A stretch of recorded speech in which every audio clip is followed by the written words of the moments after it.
से नहीं हूँ, एजुकेशन के फील्ड से नहीं हूँ। मैं एक कलाकार हूँ, एक आर्टिस्ट हूँ, एक क्रिएटिव इंसान हूँ। और आप लोग बेहतर जानते हैं एजुकेशन के बारे में। इतने साल से आप एजुकेशन चला रहे हैं। पिछले कुछ साल से मेरा अनुभव हुआ है, चूंकि मैंने कुछ फिल्में की हैं। एक फिल्म थी तारे ज़मीं पर, और अभी हाल ही में मेरी जो फिल्म आई है 3 इडियट्स, ये दोनों फिल्में एजुकेशन के टॉपिक पर हैं। तो लिहाजा मैं इस वजह से मैंने काफ़ी रिसर्च की एजुकेशन के ऊपर, और कुछ चीज़ें मेरे सामने आई हैं और वो चीज़ें मैं आपके सामने रखना चाह रहा हूँ। आज यहाँ पेरेंट्स हैं, एजुकेटर्स हैं, टीचर्स हैं, बच्चे भी हैं। हो सकता है पता नहीं मैं कितना सही बोल रहा हूँ, गलत बोल रहा हूँ, लेकिन मेरे कुछ विचार हैं जो मैं आपके सामने रखना चाहूँगा एजुकेशन से जो जिनका संबंध है। और वो ये कि सबसे पहले तो हर बच्चा ख़ास होता है। ये मैंने डिस्कवर किया अपने रिसर्च में। हर बच्चा ख़ास होता है। हर बच्चे में, हमारी तरह, आपकी तरह और हमारी तरह, हर बच्चे में कुछ ना कुछ काबिलियत होती है, कुछ ना कुछ कमज़ोरी होती है। मुझ में भी कमज़ोरी है, काबिलियत है। आप में भी कुछ ना कुछ काबिलियत और कमज़ोरी है, और हर बच्चे में कुछ ना कुछ कमज़ोरी और काबिलियत होती है। और हमें as parents, as elders, as education system, हमें हर बच्चे की खासियत को पहचानना है, उससे मदद करनी है। उसकी क्या खासियत है, उसका क्या दिल चाहता है, उसे किस चीज़ में खुशी मिलती है, वो हमें उसको हेल्प करना है कि हम उसको वो ढूंढ सके, और उसमें हमें सपोर्ट करना है। और जो उसकी कमज़ोरी है उसमें हमें उसको सपोर्ट करना है। मुझे अक्सर एजुकेशन इंस्टीट्यूट्स मुझे बोलते हैं कि हम हमारे स्कूल में सारे बच्चे पास होते हैं, हमारे स्कूल में सारे बच्चे फर्स्ट आते हैं, या हम जो बोर्ड एग्ज़ाम है उसमें हमारे सारे बच्चे पास होते हैं। मुझे एक सवाल पूछना है कि हमारे कितने बच्चे खुश हैं? सबसे बड़ा सवाल मेरा ये है, how many of our children are happy? और वो जो हैप्पीनेस कोशेंट है ना, वो मेरे लिए सबसे अहम है। क्योंकि देखिए, पढ़ाई लिखाई तो हम सीख ही लेते हैं। जब मुझे कोई चीज़ सीखनी होती है तो मैं कुछ ना कुछ करके सीख ही लेता हूँ। हमारी फिल्म 3 इडियट्स जब रिलीज होने वाली थी, रिलीज से पहले हमने कई स्क्रीनिंग्स रखे थे, टेस्ट स्क्रीनिंग जिसको हम कहते हैं, जिसमें कि हम ऑडियंस जैसे आप लोग हैं उनको बुलाते हैं, फिल्म दिखाते हैं, उनसे पूछते हैं कि फिल्म कैसी लगी। ऐसे एक टेस्ट स्क्रीनिंग हमने किया था। बम्बई में एक फैक्ट्री में कारीगर लोग काम करते हैं, तो करीब 25-30 कारीगर आए थे उस स्क्रीनिंग में। स्क्रीनिंग के बाद उनका एक कारीगर था, उसने मुझसे एक सवाल पूछा। उसने मुझसे ये पूछा, आप लोगों ने फिल्म देखी है 3 इडियट्स?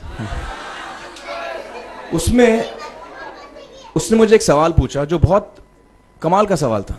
उसने मुझे ये सवाल पूछा कि सर, पिक्चर के अंत में हमें पता लगता है कि आप तो रणछोड़ दास थे ही नहीं, रैंचो तो थे ही नहीं आप, तो सर्टिफिकेट तो आपको मिला नहीं, वो तो जावेद जाफरी को मिल गया। तो आप इतने बड़े साइंटिस्ट कैसे बन गए? इतने बड़े पेटेंट्स, 400 पेटेंट्स, जापानी लोग आपके पीछे पड़े हैं, तो आपको सर्टिफिकेट तो मिला नहीं, तो आप इतने बड़े साइंटिस्ट कैसे बन गए? बहुत ही अहम सवाल है ये, बहुत ही इंपॉर्टेंट सवाल है।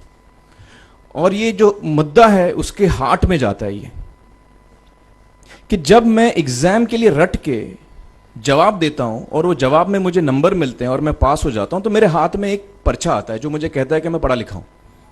लेकिन वाकई में पढ़ा लिखा हूं या नहीं, ये अभी तक हमको श्योर मालूम नहीं है। लेकिन जब आप नॉलेज चाहते हैं कि आपको मिले, विद्या मिले आपको, तो फिर वो कागज का मायने कुछ होता नहीं है। तो मैंने उसको जवाब में 2 सवाल पूछे। मैंने बोला उसको कि भैया, आपको क्या लगता है मैं अच्छा एक्टर हूं? उसने बोला हाँ, देश भर में आप सब लोग मानते हैं आपको, आप अच्छे एक्टर हैं। मैंने उससे कहा कि भैया, मेरे पास कोई सर्टिफिकेट नहीं है जो कहता है कि मैं अच्छा एक्टर हूं। मेरे पास कोई कागज नहीं है जो मुझे बोलता है कि मैं अच्छा एक्टर हूं। मैंने फिर उससे एक सवाल पूछा कि मैंने सुना आप बहुत अच्छे कटर हैं, आपके जो बॉस मुझे बताते हैं कि आप उनके मेन कटर हैं और आपकी बड़ी इज्जत करते हैं वो। आपके पास कोई पर्चा है, सर्टिफिकेट है जो मुझे बताता है कि आप कटर हो? उसने बोला नहीं सर। तो मैंने बोला आपका जवाब आपको इधर ही मिल गया। Education is beyond marks, education is beyond grades, education is what you learn. और मेरी इच्छा है कि हिंदुस्तान में हम एजुकेशन को इस नजरिए से देखें कि हम अपने बच्चों को वाकई शिक्षा दें।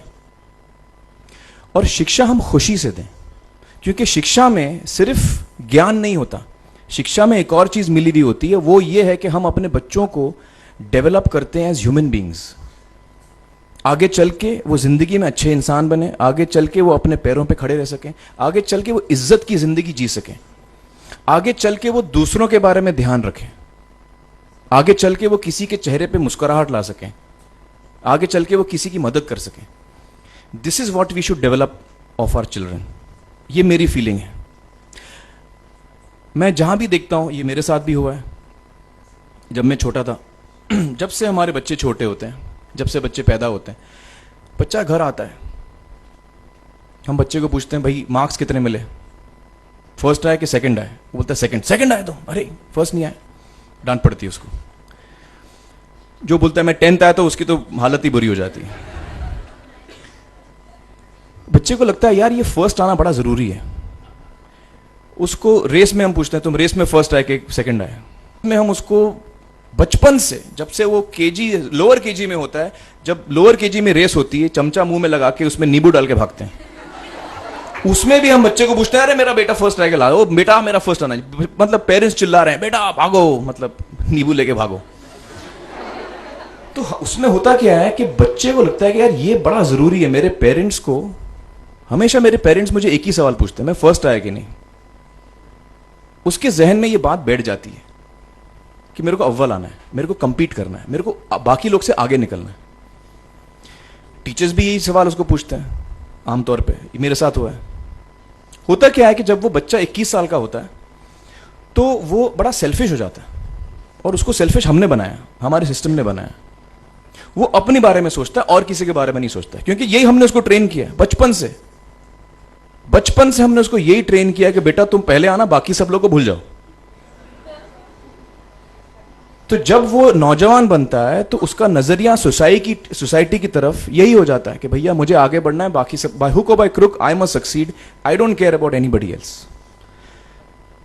मेरा ये दिल कहता है, मेरा ये दिल चाहता है कि अगर हम जितने यहां पेरेंट्स हैं, एडल्ट्स हैं, यंगस्टर्स हैं जो कल जाके पेरेंट्स बनेंगे, अगर हम अपने बच्चों को ये सीख दें जब वो छोटे हैं, जब वो घर आए हम उसको ये सवाल पूछें, ये नहीं पूछें कि मार्क्स कितने मिले, उसको ये पूछें कि बेटा आज तुमने किसकी मदद की,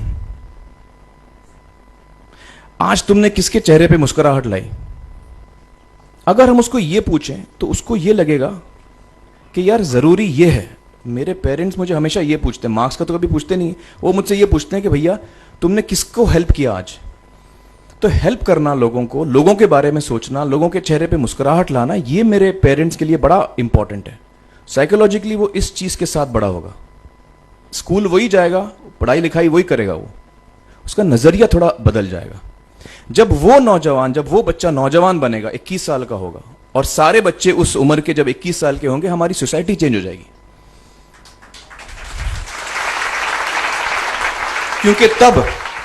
क्योंकि तब हमारी सोसाइटी में ऐसे नौजवान होंगे जो खुद के बारे में नहीं सोच रहे, दूसरों के बारे में सोच रहे हैं। तो मुझे लगता है कि सबसे बड़ी चीज जो हमारे एजुकेशन सिस्टम में मैं देखना चाहूंगा, जो मैंने अपने स्कूल लाइफ में नहीं देखी, कि हमको ये अहमियत इस पे दी जा रही है कि हम अपने आसपास के बच्चों को कितना हेल्प कर रहे हैं।